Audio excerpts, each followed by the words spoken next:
YS షర్మిలక్క అయ్యాల జరిగిన వల్ల బాబాయ్ వివేకానంద రెడ్డి సారు సంస్కరణ సభల హాట్ కామెంట్లు చేసింది. మా నాన్న తర్వాత అంతగా నన్ను అభిమానించే వ్యక్తి మా బాబాయ్ అని మాట్లాడింది. అటువంటి మా బాబాయ్ని అత్యంత కిరాతకంగా గొడ్డలతో నరికి చంపారు. 5 ఏళ్ల అయినా సుత చంపిన నిందితులను గుర్తించడంలో సర్కారు విఫలమైంది అని అంటుంది.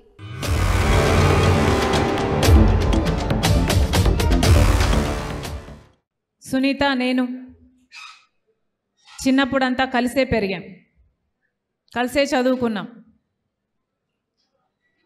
అన్ని సంవత్సరాలలో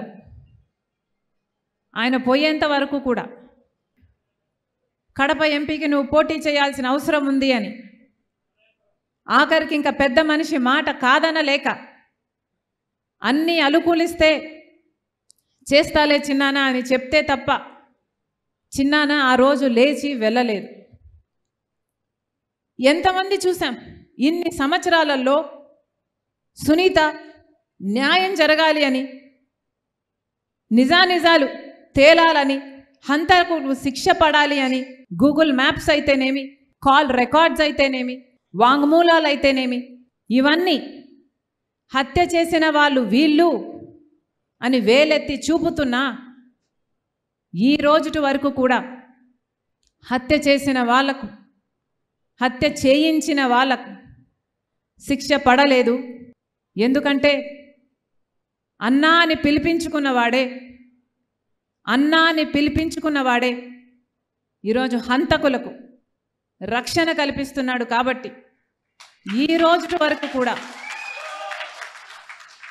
చిన్నాన విషయంలో న్యాయం జరగలేదు. సునీతకు మాటిస్తున్నా, చిన్నమ్మకు మాటిస్తున్నా, ఎవరు నిలబడినా నిలబడకపోయినా రాజశేఖర్ రెడ్డి బిడ్డ మీకు అండగా ఉంది. అందుకే ప్రజలందరికీ పిలుపునిస్తున్నాం. ఒక పులివెందుల ప్రజలే కాదు, ఒక కడప జిల్లా ప్రజలే కాదు, యావత్ తెలుగు ప్రజలందరూ, ఆంధ్ర రాష్ట్ర ప్రజలందరూ, తెలుగు ప్రజలందరూ ఒక నిర్ణయం తీసుకోవాలి. న్యాయం పక్షాన నిలబడాలి అని ఒక నిర్ణయం తీసుకోవాలి. నిజం పక్కన నిలబడాలి అని ఒక నిర్ణయం తీసుకోవాలి. న్యాయం గెలవాలి, ధర్మం గెలవాలి, హత్య రాజకీయాలను చీకొట్టాలి, హంతకులను కాపాడుతున్న వాళ్ళకు కూడా. 2009లో జగనన్న రాజకీయాల్లో రావాలని చెప్పేసి ఆయన ఆల్మోస్ట్ రిటైర్ అవ్వడానికి రెడీగా ఉన్నాడు. ఆయన ఎప్పుడూ పులివెందుల గురించి ఆలోచించేవాడు.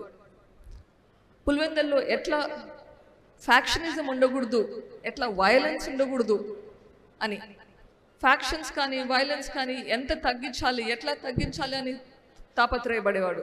నేను అమెరికాలో ఉన్నప్పుడు కూడా ఎప్పుడన్నా వస్తే కష్టపడి ఒప్పించి 3 వారాల కన్నా టికెట్లు తీసుకుంటాను, వచ్చి నాతో ఉంటాడు అని చెప్పి. కానీ ఎప్పుడు వస్తాడు, వారం 10 రోజులకంతా రిటర్న్ చేసేసుకుంటాడు, మళ్ళీ టికెట్ మార్చుకొని ఎన్నికి వచ్చేస్తాడు. ఇక్కడ ప్రజల్ని వదిలి ఉండలేకుండా ఉండేవాడు.